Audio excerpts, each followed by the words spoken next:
there's a lot of politics. There's a lot of politics and people trying to stay, you know, in that world. It was, what was it then? World WWF at the time. Yeah. WWF. There was Vince, and he had his favorites, and you wanted to be the favorite because he would decide who got through Yep. and who didn't, and that you made, if you were somebody who won and you were making a lot more money than the ones who were they were there to lose. Yeah. They were there to lose. They had the worst costume. The people who were overweight, who were winners, had costumes that made them look thinner. The people who were there to lose had costumes that made them look fatter. Okay? And that's just the way it was. They were there to lose.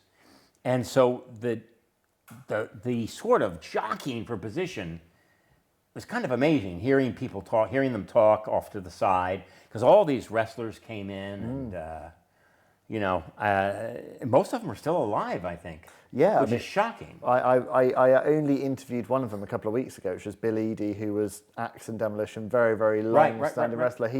He's wrestling Rip in the early sequence of No Holds Barred. Yeah. Stan Hansen obviously has a curious role. There was an actor, though. That Stan Hansen, by the way. It's great. Let me tell you something. His acting was by far a million miles above any other wrestler in that movie. I mean, he could have actually been like a big, tough guy character. Well, he's terrifying in it, isn't yes. he? Yeah. He's enormous. Yeah. They had one guy they brought in from France, okay? He must have weighed 700 pounds. And they had to get a horse trailer for him. Wow. Because he couldn't fit through the door. He couldn't fit through a regular door. He couldn't get into a trailer. It's crazy. He couldn't go into the makeup room. He couldn't get through the door.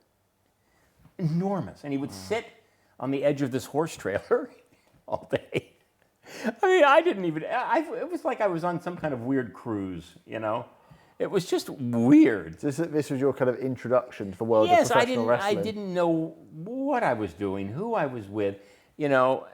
But I will say, if you look at the movie, one thing that really keeps it going back, one thing is that, like wrestling, it has that simple storyline. The good, the bad.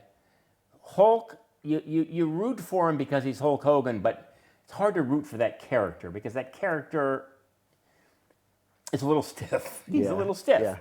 But the cinematography, the fight, the action sequences, I thought they were really, some of them were brilliantly shot. Yeah. Really good. Yeah. And, you know, those stand up now. Well, it is, because by 1989, you know, the one WWF had nailed how to present. Yes. A big fight field, a spectacle. They knew exactly how to shoot it, how to light it. They had jumped ahead of everyone else in the competition with how to do this properly. So they brought all that sort of thing in, and they knew how to do long-term storytelling around good and evil. Possibly the bit that was somewhat lacking was how you do that in 90 minutes in cinematic form. Well, it's a different deal.